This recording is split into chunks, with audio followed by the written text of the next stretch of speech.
Silovs, or do you think you needed to say anything to him? Yeah, I talked to him after the game. I said, listen, if you're going to be in this business a long time, those games are going to happen.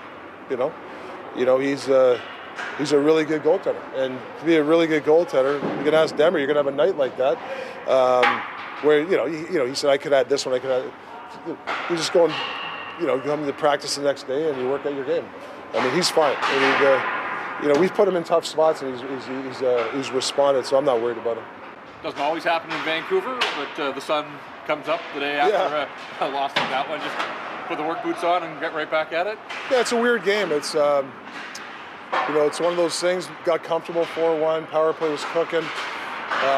Kind of gave him life on the short-handed. That kind of. And then, obviously our D-zone coverage was a little bit loose. At the end of the day, though, I think we gave him 11 chances at 5-on-5 or 6 grade A's. It wasn't horrible. It looked horrible, and obviously our decision-making with the puck, the turnovers, it was a loose game. So it's game one, and we'll learn from it. You've got some healthy bodies here, and look like maybe Juulsen's going to get a look here. Yeah, we haven't made a decision yet, but Jules could get in, Suits could get in, so I think he's feeling better. So there could be some lineup changes. You said yesterday morning that game one, everybody had to temper their emotions a little bit. Did the coach have to temper his emotions? No, I wasn't upset at all. I mean, to me, it's a learning lesson. It was plain as day. Game management. I think we gave Calgary some life with a short-handed goal, and I think they started winning more battles. And honest to God, we didn't go through a guy. I mean, that's the only thing I dislike. I don't like when guys circle. I think we were circling everything because, like I said, it's 4-1. People thought it was going to be an easy night, and there's no easy nights in the NHL. And I tip my hat to Calgary. They worked their asses off. You mentioned identity last night. Is identity something that the team constantly has to work on? Is it a mistake to think that the identity from last year just carries over? Yeah, but identity is something you create and you're always building on it, and you got to keep the foundation of it. You're on the ice for a minute, you have the puck. Instead of making a play, high-risk play, and then we have to defend, that's championship teams do. Now, listen, even championship teams will make mistakes, and they'll get out of their identity every once in a while. It's it's that how quick can you get back to your identity. So obviously, tomorrow night we're playing if you're talking to top 3 teams for hard work, and Philly's top 3, they work their asses off. So we got to match that effort and learn from last game. You talk about lessons and applying it to different players. Is there lessons for you as well as a coach? In what sense? Is there something that you draw from? Oh yeah. Yeah, for sure. I mean, I really believe that, my lesson is I'm not going to go in after the game and rip the guys. I mean, they know, they owned it, and it's let them steer the ship here. We'll give them the game plans against Philly, and most parts of the time we adhere to the game plan. We didn't lose a lot of losing streaks last year because of it, so I give them a lot of credit. Yeah, a little bit of a stinker, but we'll bounce back from it. Philly were a big challenge for you guys last year. Is this actually kind of the perfect challenge for you coming off last night? Yeah, I think we keep saying the lesson. It's just I honestly don't think it's much other than the fact that our time and space in the D zone and not playing a little gritty enough in our own end kind of costs us a little bit, and that's just not us. So, a little bit's on me. I've been preaching transition. I've been preaching all this other stuff.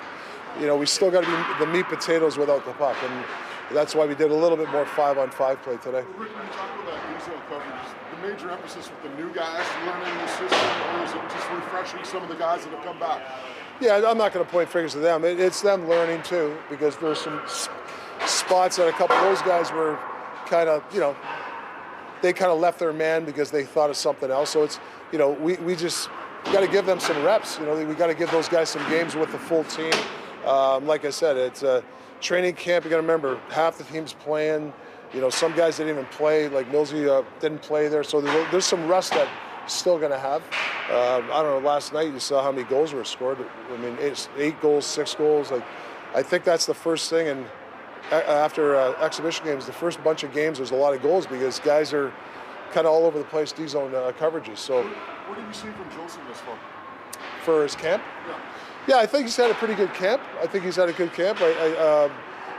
with Jules, you're going to get what you get. He's a guy that we're lucky to have him, and we can put him in at any time. And, I think that he had a really first good 2 weeks. I thought a couple exhibition games he struggled a little bit, but when he plays his identity, he's a really good player for us.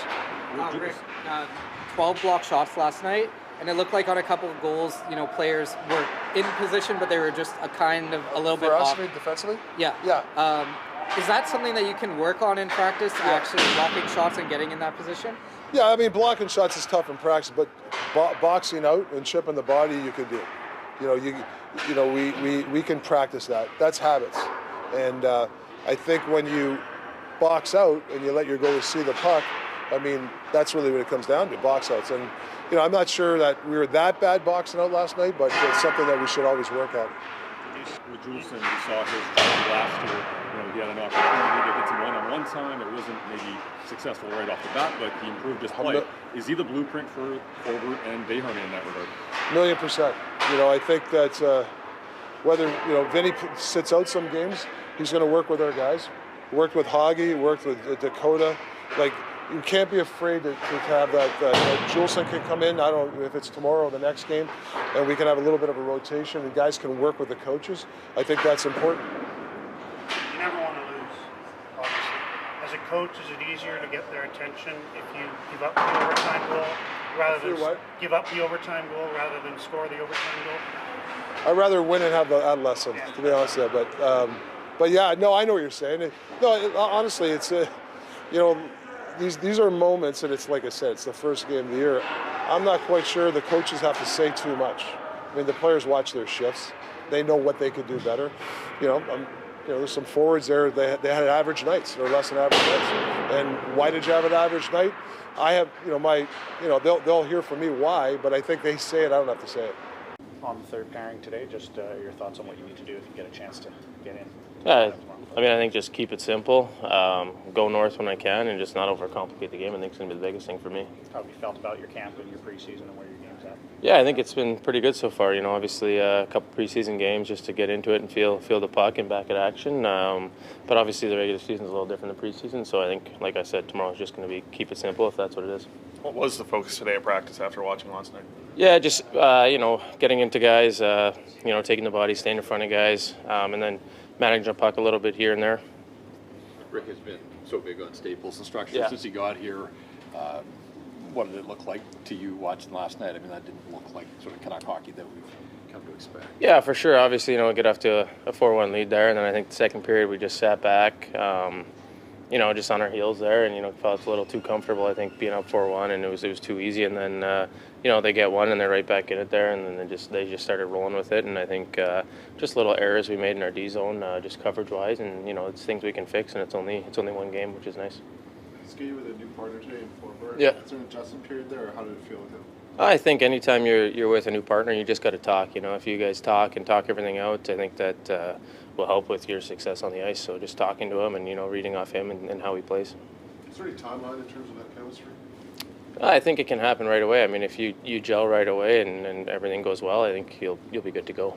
Last year you didn't play with Serbia, and obviously we all know that. But I mean, how much did that toughen you up mentally for this year and beyond? Yeah, I think you learn a lot, obviously, in that time. I worked on a lot of things with Footer, Ganch, Yogi, whoever it may have been at the time. But I think you just learn to, stay with it every day. And, at some point you will get a chance again. Or is this...